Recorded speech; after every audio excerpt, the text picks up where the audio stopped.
Hello everyone, welcome to next part of class 11th history chapter 5 nomadic empires. और यहाँ पर हम देख चुके थे कि किस तरीके से मंगोल्स ने पूरे आपके एक तरीके से जो हमारा एशिया था उस पर रूल करना स्टार्ट कर दिया था। अब यहाँ पे टॉपिक है द कैप्चर ऑफ बुखारा, कि बुखारा को कैसे कैप्चर किया गया था। अब जो जुआइनी है ये लेट 13th सेंचुरी के पर्शियन एक तरीके से क्रॉनिकलर कौन होते हैं जो हिस्ट्री की राइटिंग्स करते हैं, मंगोल रूलर्स ऑफ ईरान के। इन्होंने क्या बताया कि जब बुखारा को कैप्चर किया गया था 1220 में, तो कॉन्क्वेस्ट जब हुआ इस सिटी का, तो जुवाइनी ने क्या रिपोर्ट किया कि चंगेज खान जो थे ना वो फेस्टिवल ग्राउंड पे जाते हैं। और फेस्टिवल ग्राउंड पर जब वो जाते हैं तो वहाँ पे बहुत सारे रिच लोग जो होते हैं वो वहाँ पे खड़े होते हैं। और उन्होंने क्या एड्रेस किया, and rich residents of the city and were address them. अब चंगेज खान फेस्टिवल ग्राउंड पे जाते हैं जहाँ पे रिच रेजिडेंट्स थे, और उन्होंने क्या एड्रेस किया, O people know that you have committed great sins. क्या बोलते हैं चंगेज खान कि ए लोग, तुमने बहुत बड़े बड़े पाप किए हैं, और जो ग्रेट वंस हैं उन्होंने भी बहुत सारे पाप किए हैं। अगर तुम प्रूफ मांगना चाहते हो ना तो वो ये है कि मैं गॉड की पनिशमेंट हूँ तुम्हारे लिए। अगर तुमने बड़े बड़े पाप नहीं किए होते तो तुम्हें भगवान ने मेरे जैसी पनिशमेंट कभी नहीं दी जाती। अब एक मैन था जो शायद बुखारा से भाग के आ गया था, वो क्या बताता है कि किस तरीके से सिटी में सब काम हुए थे। उन्होंने कहा कि वो आए थे, उन्होंने वॉल्स बर्न करी, लोगों को बंद किया, उन्होंने बहुत मार पिटाई करी, सबको परेशान किया और फिर वो चले गए। ये एक तरीके से एक जो पार्ट था, ये किसने बोला था, जुआइनी ने लिख के गए थे वो। तो जो मंगोल थे उन्होंने किस तरीके से एक ऐसा एम्पायर क्रिएट किया जिन्होंने अचीवमेंट को ड्वार्फ किया, और जो अलेक्जेंडर है वर्ल्ड कॉन्करर उसको भी पीछे छोड़ दिया।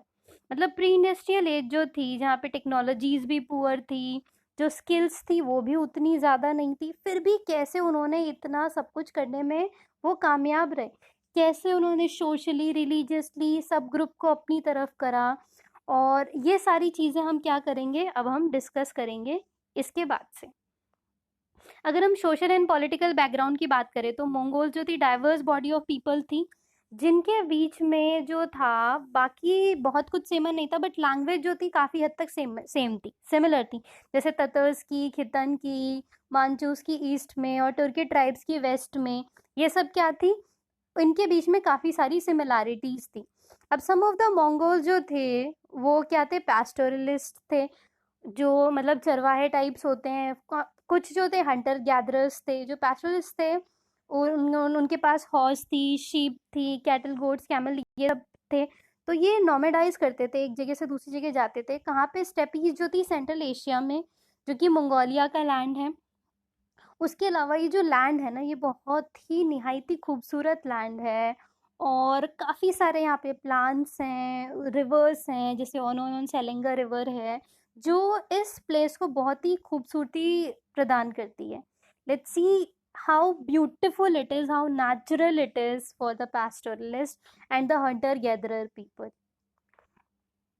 अब जो हम्बलर बॉडी ऑफ पीपल थी, जो पैस्टलिस्ट से भी हम्बल थे, वो भी वहाँ पे रहा करते थे।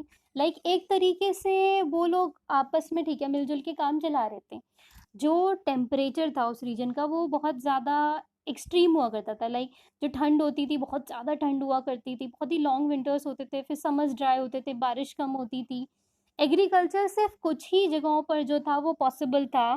तो इस वजह से हम क्या कह सकते हैं कि उन्होंने बहुत ज़्यादा वेल्थ गेन नहीं करी, बहुत ज़्यादा पैसे गेन नहीं किए, उनका जो लाइफ था वो कमाने खाने में ही बीत जाता था।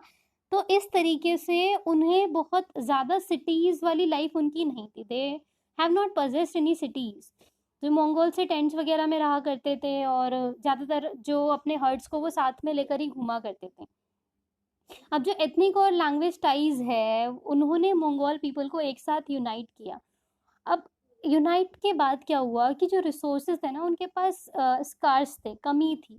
तो किस तरीके से रिसोर्सेज डिवाइड होंगे, तो ऑब्वियस सी बात है जो रिचर फैमिलीज थी उनके पास ज़्यादा चीज़ें रहेंगी, उनके पास ज़्यादा एनिमल्स होंगे, ज़्यादा लैंड होगी, जो पैस्चर लैंड होगी, और जो उनका इन्फ्लुएंस होगा पॉलिटिक्स पे वो भी ज़्यादा होगा। अब जो पीरियोडिक नेचुरल कैलेमिटीज़ थी वो हार्श थी, विंटर्स कोल्ड वगैरह हुआ करते थे, तो इस वजह से बीच में कई सारी दिक्कतें भी आ जाती थी, कई बार उन्हें प्रेडेटरी रेड्स भी करनी पड़ती थी लाइव स्टॉक की सर्च में। और कई सारे जो ग्रुप्स थे बीच में, छोटे छोटे ग्रुप्स बनने डिवाइड हो गए थे।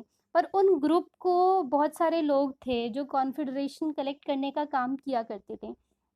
माना जाता है जो चंगेज़ खान का कॉन्फेडरेशन था मंगोल और तुर्किश ट्राइब्स का, वो लगभग बराबर किसके था, एतिला के। अब ये देखिए यहाँ पे कि जो चंगेज़ खान था उससे पहले भी कई लोगों ने इनको यूनाइट करने की कोशिश करी थी, जैसे हसिंगनू, जुआनजुन और उइगर्स, खितान। अब इन्होंने क्या करा, छोटी छोटी चीज़ों को उन्होंने यूनाइट करा था। अब जो चंगेज़ खान था उन्होंने क्या करा कि ठीक है, उनका जो शुरू में ग्रुप बना था वो एतिला के बराबर ही था, लेकिन उन्होंने अपने ग्रुप को ड्यूरेबल बनवाया और सर्वाइव्ड करवाया। मतलब ऐसा नहीं था कि ग्रुप बनते नहीं थे, पर वो टूट जाया करते थे। यहाँ पे इनका मेन क्या था कि ग्रुप को तोड़ना नहीं है, ग्रुप को और बढ़ाना है। और ये इतने स्टेबल थे कि ये चाइना पर भी अटैक कर सकते थे। अब चाइना उस समय काफ़ी पावरफुल था, उसका जो था रूल था कई सारी जगहों पर, रूल इन द सेंस कि उसके पास बहुत सारी लैंड्स वगैरह थी, उसने बहुत सारी चीज़ अपने अंडर में ले रखी थी। तो अब इन्होंने क्या बात समझाई थी कि आपस में लड़ने की बजाय अगर हम एक साथ होके चाइना पे अटैक करते हैं तो जो चाइना का पार्ट है वो अब हमारा हो जाएगा। तो जो अब उनके रिसोर्सेज जो कम थे उसकी प्रॉब्लम भी सॉल्व हो जाएगी और चाइना से वो अपने हिसाब से काम करवा सकते हैं। अब जो मंगोल लिनिएजेस थे वो आपस में अलाय हो जाते हैं, अगर वो मिल जाते हैं। और जब जब भी वो हिस्ट्री में लाए हुए थे तो चाइना नेबर्स जो थी, चाइनीज़ नेबर, उनको उनकी कंडीशंस को मानना पड़ा था, उनको उनकी बातों को मानना पड़ा था। नहीं मानते तो वो उन पे इन्वेड करके उनका बहुत ज़्यादा नुकसान किया करते थे।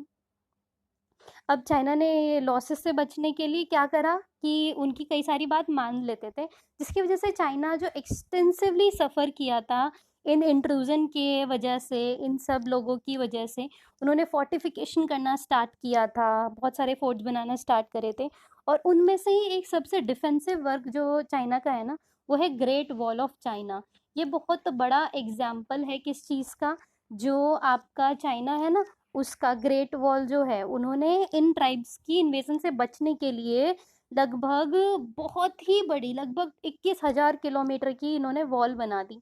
सी the picture of great wall of China, it is very beautiful. But ये लोग इन्वेजन ना कर सके इसलिए बनाई गई थी। अब चंगेज़ खान के हम कैरियर की अगर बात करें तो ये 1162 में नियर ओनोम रिवर में पैदा हुए थे और इनका बचपन में नाम तेम्यूजिन था। ये सन थे येसिगुई के, जो चीफ्टन थे कियात के। अब हमने देखा था कि इनके फादर को मर्डर कर दिया गया था जब वो अर्ली एज में लगभग 9 साल के थे। उनकी जो मदर थी ऑयलेने के, उनको वहाँ से एक्सपेल कर दिया गया था। उन्होंने तेम्यूजिन को पाल पोस के बड़ा किया उसके ब्रदर्स और स्टेप ब्रदर्स के साथ। अब बाद में जो तेम्यूजिन था उसको कैप्चर कर लिया गया था, स्लेव बना दिया गया था। उसकी मैरिज के कुछ दिनों बाद ही उसकी वाइफ को किडनैप कर लिया गया था।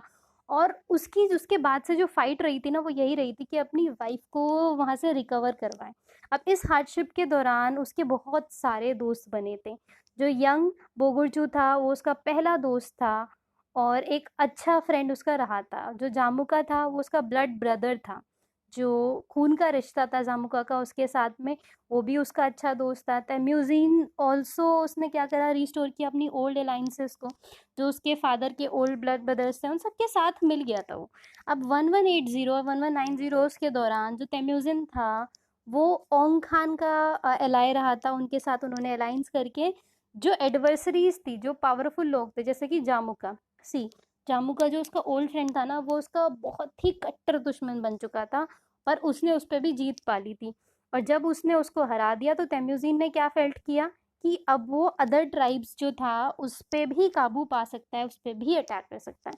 इसके बाद से उसका कॉन्फिडेंस जो था ना वो बहुत ज़्यादा बिल्ट होना शुरू हो गया था। इस पार्ट को यहीं तक रखते हैं, इसका अगला पार्ट हम कवर करेंगे नेक्स्ट वीडियो में। आपको कोई भी कन्फ्यूजन या क्वेरी है तो आप हमसे कमेंट सेक्शन में पूछ सकते हैं। तो thank you so much, meet you all in my next video. Thank you.